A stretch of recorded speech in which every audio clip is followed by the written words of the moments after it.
दोस्तों इससे पहले एक वीडियो में आपको दे चुका हूं जिसमें हमने 3 स्टॉक्स डिस्कस किए जो कि आखिरकार जाग चुके हैं। अब ये जाग तो चुके हैं लेकिन क्या वापस से सो जाएंगे या जागे रहेंगे, उसके ऊपर बातचीत की है। ब्रॉडर मार्केट को लेकर एक खतरा है निफ्टी के टेक्निकल से, तो आप इसको जरूर से देख लीजिएगा। तो फर्स्ट दोस्तों एक बहुत ही इंपॉर्टेंट और एक बहुत ही इंटरेस्टिंग डेटा मैं आपके साथ में शेयर करूंगा, उसके बाद में हम स्टॉक्स पे आएंगे। देखो डेटा ये है कि 20 ईयर्स जो ट्रेजरी बॉन्ड है यूएस का, उसका जो ETF है ना, जो यूएस मार्केट के अंदर लिस्ट है, जैसे आपके पास में ETF होते हैं जिसमें मिड कैप होता है, स्मॉल कैप होता है, या फिर इंटरनेशनल स्टॉक्स होते हैं, XYZ कुछ भी हो सकता है। ETF आपका लिक्विड फंड भी हो सकता है। तो ऐसे अगर आप बॉन्ड मार्केट में इन्वेस्ट करना चाहते हैं तो उसके लिए भी ETF होते हैं। ETF एक तरह से फंड ही होते हैं, म्यूचुअल फंड होते हैं, वो एक्सचेंज ट्रेडेड फंड होते हैं जिसमें आप ट्रेड भी कर सकते हैं, म्यूचुअल फंड में आप निवेश करते हैं। अब देखो दोस्तों, ये जो ETF है ना यूएस का, एक बहुत ही पॉपुलर ETF है। बॉन्ड मोस्टली हम बोलते हैं कि काफ़ी सिक्योर होते हैं। FD, बॉन्ड, डेट, इनमें निवेश करके चलना चाहिए। पोर्टफोलियो को ये संतुलित बना के चलते हैं। इक्विटी जितने रिस्क नहीं होते इनके अंदर। लेकिन दोस्तों ये जो ETF है ना, ये आपके सामने डेटा है, ये फाइनली 50% क्रैश हो चुका है। यानी किसी इन्वेस्टर ने निवेश किया होगा तो उसका निवेश डूब चुका है। अगर वहाँ के म्यूचुअल फंड्स ने, जो कि अगर नहीं है ऑब्वियस है, वहाँ के म्यूचुअल फंड निवेश करते बॉन्ड्स के अंदर, तो उसमें ये भी एक है। तो म्यूचुअल फंड का भी पैसा इसमें डूबा है।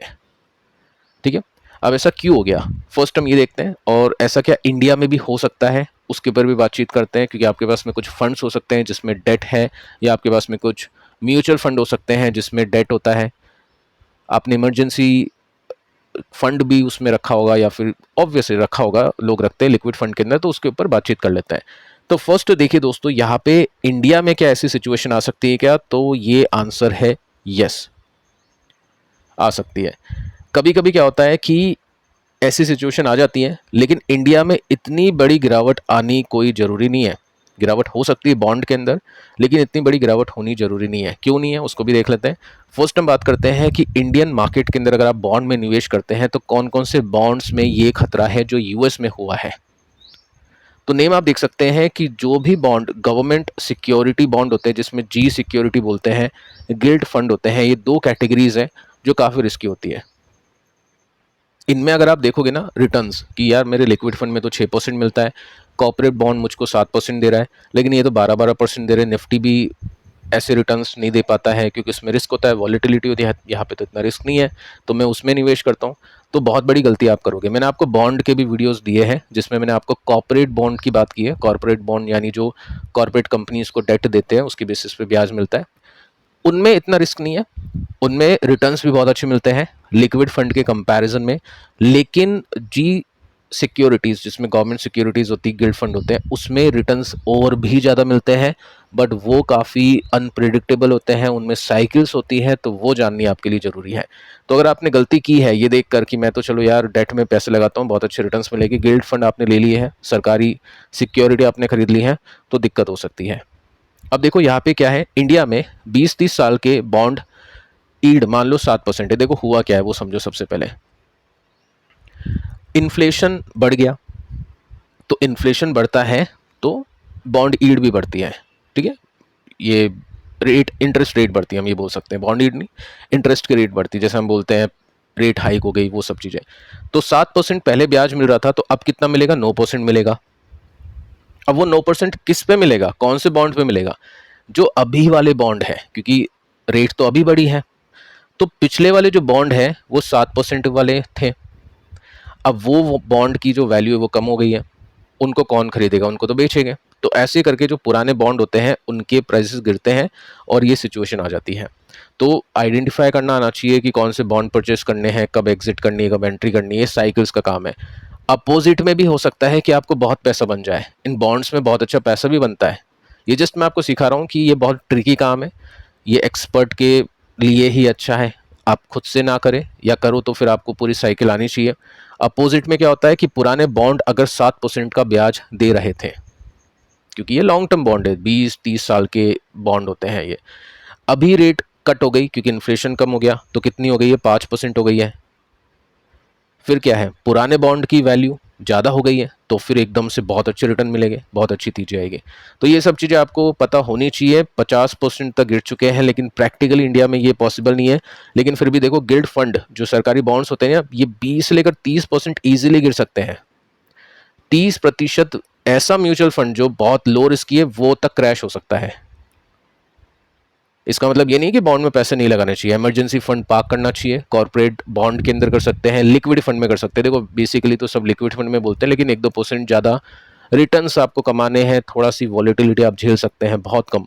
तो कॉर्पोरेट बॉन्ड होते हैं जिसमें आईसीआईसी प्रूडेंशियल कॉर्पोरेट बॉन्ड, इस तरह के जो क्वालिटी बॉन्ड्स होते हैं ना, उसके अंदर आप लगा सकते हैं। ऑब्वियसली देख सकते हैं उसमें ब्याज या जो रिटर्न है आपको 8% तक भी मिल सकते हैं सेफली, ठीक है। बाकी ये जो गिल्ड फंड होते हैं ज़्यादा रिटर्न्स कमाने की चाहत में, देखो यहाँ पे लेने के देने भी पड़ जाते हैं। जस्ट ये समझाने की एक कोशिश है। सो दोस्तों स्टॉक्स पे आते हैं। देखो फर्स्ट कंपनी इटर्नल, ये ऐसी कंपनी है जिसमें नंबर्स अच्छा है पिछले 2 क्वार्टर्स में, गाइडेंस काफ़ी अच्छी है और ब्लिंकिट बहुत अच्छा परफॉर्म करे। साथ में कुछ नए नए फैक्टर्स भी इसने ऐड किए कि जो भी रिच शॉपर्स होते हैं, जो ज़्यादा पे कर सकते हैं, उनको मार्जिन हम बढ़ा के भी चीज़ों को बेचेंगे। तो सब कुछ ठीक है। टेक्निकली हम देखें स्ट्रक्चर, तो पहला ब्रेकआउट हमने यहाँ देखा, सेकंड ब्रेकआउट हमने यहाँ पे देख लिया। उस समय 18% का गैप था जब हमने बात की थी अभी कुछ दिन पहले। अब ये गैप कम होकर 15% का हो चुका है।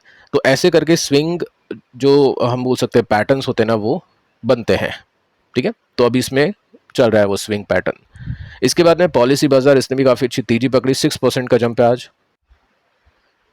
साथ में हम देखें तो यहाँ पे भी हमने बात की थी, इसके नंबर्स को देखते हुए नंबर्स काफ़ी कमाल के थे। उस समय स्टॉक यहाँ पर था, 21% का गैप हमने आइडिया लगाया था नंबर्स के बेसिस पे, क्योंकि ये जो टॉप है कई बार अचीव हो चुके हैं। ऑल टाइम हाई की बात नहीं करेंगे, तो एटलीस्ट इतना भी होता तो 21% का गैप था। अब देखो ये कम होकर 13% हो चुका है। तो ये लिस्ट आप बना के चलिए, ट्रैक करिए कंपनीज को, किन किन के नंबर्स अच्छे आ रहे हैं, किस में कैसा प्राइस एक्शन है। ऑलमोस्ट आपका काफ़ी काम तो मैं कर देता हूँ आपको डेटा देके, बाकी आप उस डेटा को जो भी आप फिल्टर करते हैं अपने लिए, उसको चेक करते रहिए ताकि आपसे कोई भी चीज़ें मिस ना हो। इसके बाद में एफएल इंडिया, एफएल इंडिया भी काफ़ी कमाल का स्टॉक है, 5% की तेजी। इस कैटेगरी में काफ़ी सारी कंपनीज थी जो कंसिस्टेंसी अपनी खो चुकी है, लेकिन इसके प्रॉफिट्स अगर आप अभी भी देखोगे ना, तो YoY बेसिस पे कंसिस्टेंटली ग्रो कर रहे हैं। साथ में जो परसेंटेज है ग्रोथ का ना, वो भी बहुत अच्छा है। तो ये काफ़ी अच्छी कंपनी, हम इसको मान सकते हैं। अब देखो कंपनी ने गाइडेंस वगैरह दी है, और इसमें सिंपली आप नोट कर सकते हैं कि कंपनी ने बोला कि एटलीस्ट हम 20% की ग्रोथ देंगे ऑर्गेनिक और एक्वायर्ड चैनल से, विच इज़ वेरी गुड, ठीक है। इस ग्रोथ के लिए पैसा नहीं खर्च करना पड़ेगा, इसको ऑर्गेनिक ग्रोथ आएगी, अच्छी बात है। साथ में आप ये देख सकते हैं कि कंपनी ने ये भी बोला है कि हम रेवेन्यू ग्रोथ भी देंगे, मार्जिन एक्सपेंशन भी करेंगे। तो क्या कम है, क्या कमी रह गई, सब कुछ कंपनी करके देने वाली है। तो ये रीज़न है स्टॉक के चलने के पीछे का, बट आपको थोड़ा सा टेक्निकली ध्यान देना है। स्टॉक अपने रेसिस्टेंस पे आ चुका है। अब यहाँ से 2 चीज़ें होगी, या तो प्रॉफिट बुकिंग होगी या ब्रेकआउट होगा। मार्केट का सपोर्ट भी चाहिए ब्रेकआउट के लिए, और ये एक प्रॉपर स्विंग पैटर्न है जिसमें स्टॉक गिर चुका है, अपने एक मेजर सपोर्ट पे आ चुका है वीकली चार्ट पे। उसके बाद में यहाँ पे अच्छा अक्यूमुलेशन होता है, अच्छी तेजी आती है। अगर ये यहाँ से फटता है, ब्रेकआउट करता है, तो बहुत हाई चांसेस होते हैं इसमें स्विंग कंप्लीट होने के, जो कि यहाँ से 31% ऊपर है। पहले भी ऐसे काफ़ी स्विंग्स बन चुके हैं, काफ़ी लोगों ने पैसे कमाए हैं। तो साइकिल्स का पता होना चाहिए टेक्निकली, फंडामेंटली, जो सिचुएशन आपके सामने अभी है। MCX आज 4% चला, BSE के कंपैरिजन में काफ़ी ऊपर गया, आज 5% की तेजी है। क्या रीज़न है दोस्तों, किसी को नहीं पता है। पहली बात तो नंबर्स अच्छे थे, ठीक है, उसी के दम पे शायद इसमें बाइंग चल रही है। पहली बात तो आप देखोगे तो कल इसमें ब्लॉक डील हुई 40 करोड़ की, आज भी 23 करोड़ की ब्लॉक डील हो गई। तो कोई बड़ा माल इसमें उठा रहा है, शायद FI है। साथ में हम ये देख सकते हैं, जो मैंने आपको इसका पैटर्न समझाया था कि अच्छे ट्रेंड के अंदर है, लेकिन बीच बीच में गिरावट आती है, कभी 30% की आएगी, कभी 20% की आएगी। अभी हम 20% की गिरावट इसमें देख चुके हैं। अब पॉइंट यह है रिवर्सल का। अब ये वीकली चार्ट आपके सामने है, और इसमें देखो ये एक इंपॉर्टेंट रेसिस्टेंस का रोल प्ले करेगा। अब या तो यहाँ से प्रॉफिट बुकिंग करके स्टॉक नई गिरावट दिखाएगा, हो सकता है 30% या जो भी है, या गिरावट नहीं दिखाए, वापस से अपने सपोर्ट पे पहुंचे, या ब्रेकआउट करके ऊपर जाने की कोशिश करेगा एक नई तेजी के लिए। सो देखते हैं ब्रेकआउट होगा नहीं होगा, ये देखना इंपॉर्टेंट है। उससे पहले जो भी लेना हो सट्टा ही होगा एक तरह से, क्योंकि प्रॉपर एक स्ट्रक्चर बना नहीं है, और स्ट्रक्चर बनेगा तो फिर डेफिनेटली एक कैलकुलेटेड बैट होगी उसके अंदर। क्यूपिड 5% की तेजी। जस्ट मैं आपको टेक्निकल नहीं बताऊंगा, ये मैंने आपको कल कहा था कि आज एक बार देख लेना कि क्या है इसके अंदर सीन, क्योंकि क्वार्टर 1 के बाद में स्टॉक ने न्यूट्रल किया। आज मैंने आपको कहा था कि अगर एक ग्रीन कैंडल बनती है तो समझ लेना अब मूव की तैयारी, अगर रेड बनती है तो फिर तो दिक्कत है। तो जिसने भी प्रॉफिट बुक किया री एंट्री कर चुके हैं या कर देंगे। टेक्निकली तो पहले से ही री एंट्री यहाँ पे हो चुकी है, उसके बाद में अच्छी खासी तेजी, आई थिंक 25-30% वहाँ से भी भाग चुका है ऊपर, और यहाँ से तो पूछो ही मत कितना ऊपर जा चुका है। तो अच्छा ट्रेंड है, अभी कंटिन्यू रहने की दशा बता रहा है टेक्निकल, फंडामेंटल भी, क्योंकि रिजल्ट आ चुके हैं। एक और डेटा मैंने आपको दिया था जो कॉन्फिडेंस बिल्ड करेगा कि एफआई और डीआई ने दोनों ने बाइंग की है, तो ये एक अच्छी बात है। इसके बाद में KRN हीट एक्सचेंजर 5% की तेजी, इस पर भी ध्यान देना बनेगा। ये भी अच्छा कर रहा है अभी के समय, इसके भी रिजल्ट अच्छे हैं, आगे चल के इसमें भी अच्छी ग्रोथ आएगी अगर ये ब्रेकआउट कर देता है तो। ठीक है, ये कुछ कंपनीज है जो अच्छे ट्रेंड में चल रही है, ऐसी कंपनीज को फाइंड कर सकते हैं या इनमें भी राइड कर सकते हैं, क्योंकि अभी भी इनका जो मूव है, अप मूव है, वो चल रहा है कंटिन्यू। अगर रिजल्ट खराब आते या रिजल्ट के बाद में स्टॉक गिरता ना, तो समझ जाना फिर वो गेम पलट चुका है। लेकिन रिजल्ट के बाद भी अगर मोमेंटम कंटिन्यू है तो चांसेस काफ़ी हाई है कि स्टॉक अच्छा करेगा।